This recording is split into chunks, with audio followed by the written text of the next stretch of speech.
نروح للمسار الثاني او النقطه الثانيه في المسار الثالث، وهو الكيك ميتنج برضه، بس الاكسترنال اللي ما بيبقاش جوه الشركه، لا اللي بيبقى مع اطراف التعاقد. زي ما قلنا ان طرف التعاقد الرئيسي مع شركه المقاولات المنفذه للمشروع هو المالك، ولكن الطرفين دول ممكن يعينوا معاهم اطراف كتير ينوبوا عنهم او يساعدوا بطريقه ما او اخرى. زي المالك بيبقى معاه الاستشاري المشرف على التنفيذ، ممكن تكون فيها بعض الجهات السياديه، قلنا لو المشروع ليه ظروف خاصه، بعض المقاولين النومينيتد اللي اسمهم مذكور في العقد خصيصا للمشروع ده هيشتغلوا من باطن الشركه الرئيسيه اللي هو احنا، بيبقى موجود. لو في شركات اخرى بتعمل بتتاثر او تؤثر على الجوب بتاعتنا في حركه، في امن، في طرق مشتركه، في فاسيلتيز موجوده في الموقع نفسه، زي سورس الميه مثلا، سورس الكهرباء، وات ايفر، بتبقى موجوده معانا في الكيك ميتنج ده.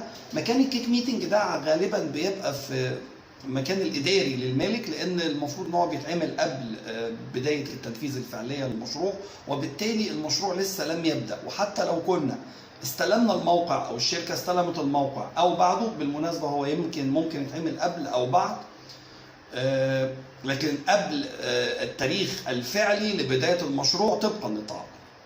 تمام؟ ما بيبقاش المشروع او ارض المشروع فيها موبيلايزيشن جاهز تقدر تعمل فيه ميتنج بالاهميه دي، فغالبا بيبقى في المقر الاداري او مقر بيختاروا المالك لعمل هذا الميتنج، اللي هو بيبقى يعتبر هدفه هو من اسمه هو انطلاق المشروع.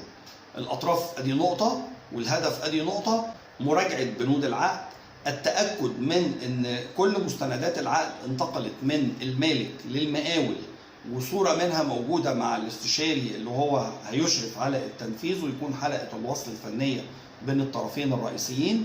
وكذلك بدايه انطلاق او بدايه تنفيذ المشروع الفعليه او التعاقديه يوم ايه، بناء على الشروط اللي احنا ذكرناها في الفيديوهات السابقه. هل في دفعه مقدمه، استلام الموقع وتمكين المقاول منه، تجهيز اللوحات او المواصفات الفنيه للمشروع، او بعض الحاجات الاخرى اللي ممكن تكون متعلقه في ظروف ما خاصه بمقاول اخر شغال في نفس المشروع، فهو بيخلص جزء ويسلمهوني وات ايفر ايه هي.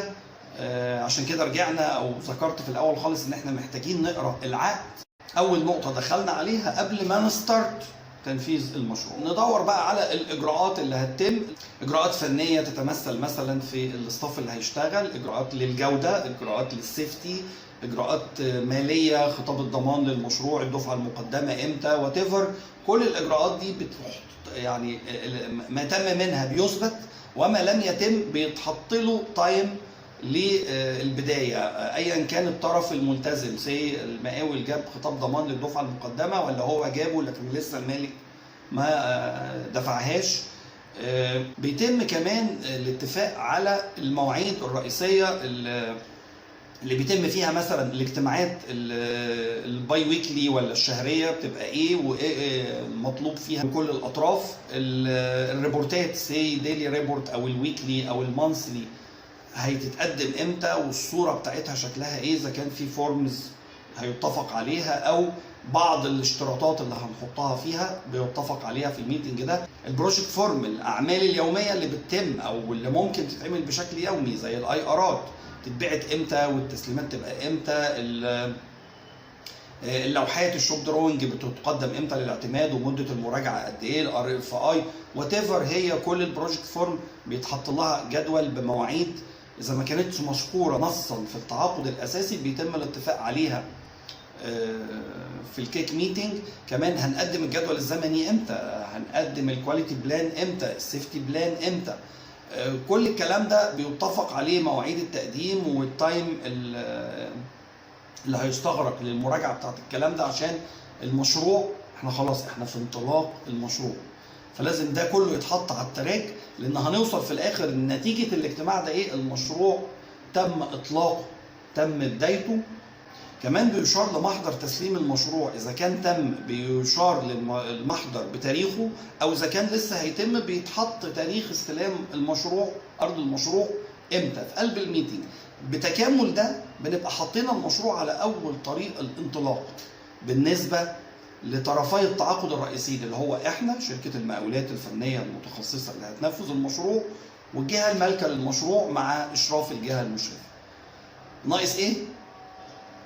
فين الميثودولوجي واحنا هنفكر في المشروع ازاي وهنرتبه ازاي وهنحطه صح على التراك ازاي داخليا. ده اللي هنعرف خطوطه العريضه في الفيديو القادم ان شاء الله. زي ما احنا عارفين كلنا ان زكاة العلم نشره. اذا كنت شفت في الفيديو ده معلومة او قيمة مضافة لاي زميل او جروب تقدر تفيده بيها، ما تنساش تعمل منشن او شير. ما تحرمنيش انا وانت ان احنا نشاركوا هذه المعلومة ونستفيد كلنا. اشوفكم في الفيديو الجاي.